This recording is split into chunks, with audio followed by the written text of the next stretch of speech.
que globalement, on a entamé effectivement un travail à peu près similaire, avec quand même deux différenciations. La première, enfin deux différenciations. La première, c'est que le travail qu'on engage, on engage sur l'ensemble des sites Renault et pas seulement ou spécifiquement l'ingénierie. On en a beaucoup parlé parce que la presse a évidemment mis en exergue les suicides du technocentre. Hein, et bon, après on pourrait en débattre des raisons pour lesquelles la presse a beaucoup plus parlé des suicides de cadres ou de techniciens plutôt que des suicides d'ouvriers, sachant que si j'additionne malheureusement le nombre de suicides dans les différents établissements industriels, le nombre de suicides est très nettement supérieur. Hein. Et puis deuxième remarque par rapport au suicide, heureusement que tous les gens qui souffrent ne se suicident pas, auquel cas on serait là, je crois, dans une situation, à mon avis, en train de pleurnicher sur la situation à laquelle on est confronté. La remarque sur la recherche-action, donc, c'est premièrement nous, on essaye de la développer sur l'ensemble des établissements de Renault et pas simplement dans l'ingénierie tertiaire. La deuxième sur laquelle je voudrais insister, c'est sur la notion de négociation. On ne peut pas négocier à froid.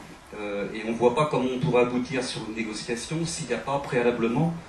une prise en main par les salariés eux-mêmes de leurs propres conditions. Auquel cas, on risque de se retrouver dans ce qu'on a connu depuis quelques années, c'est-à-dire, en fait, non pas un dialogue, mais seulement une réorganisation du travail qui s'est faite sans les salariés, seulement discutée dans les institutions, qu'elles soient d'ailleurs centrales ou qu'elles soient plus spécifiques aux différents établissements. Je l'explique. Nous, on considère que, en tous les cas, la réorganisation du travail chez Renault, c'est pas faite seulement depuis le plan Carlos Ghosn, mais bien avant, et en particulier depuis la fin des années 80, avec, pour aller très vite, hein, dans un premier temps, la mise en place de petites unités de travail qu'on appelle UET, avec une vingtaine de salariés maximum, avec à l'époque, en tous les cas, leitmotiv de dire on va faire une organisation plus humaine. En fait, elle s'est traduite par une mise en concurrence exacerbée des salariés les uns contre les autres, puisque chaque petite UET était devenue tantôt la cliente ou tantôt le fournisseur d'une autre.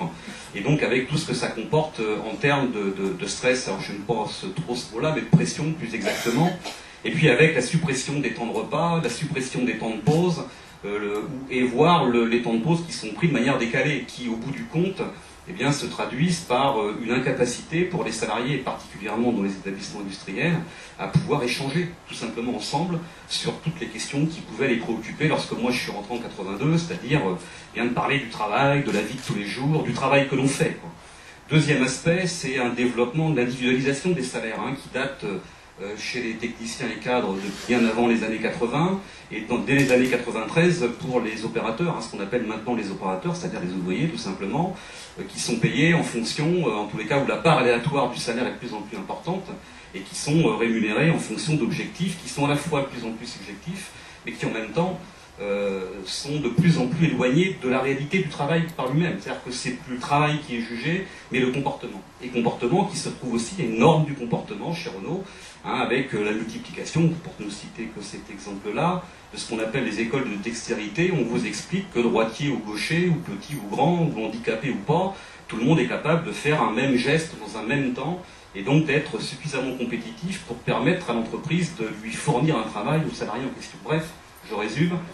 Alors, premier constat, oui, c'est une détérioration considérable des conditions de travail et qui s'est paradoxalement accompagnée d'une offensive assez extraordinaire de la part de la direction, mais je ne pense pas que Renault soit unique dans le genre, où plus on a assisté à une détérioration des conditions de travail,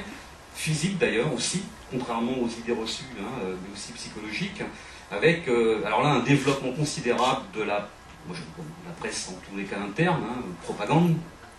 visant au contraire à montrer une situation qui s'améliorait, avec des statistiques, on en a parlé tout à l'heure, où on montre bien une diminution du nombre d'accidents de travail, une diminution des maladies professionnelles dans certains cas, ce qui ne concerne pas d'ailleurs les TMS. Bref, et donc une difficulté de plus en plus importante,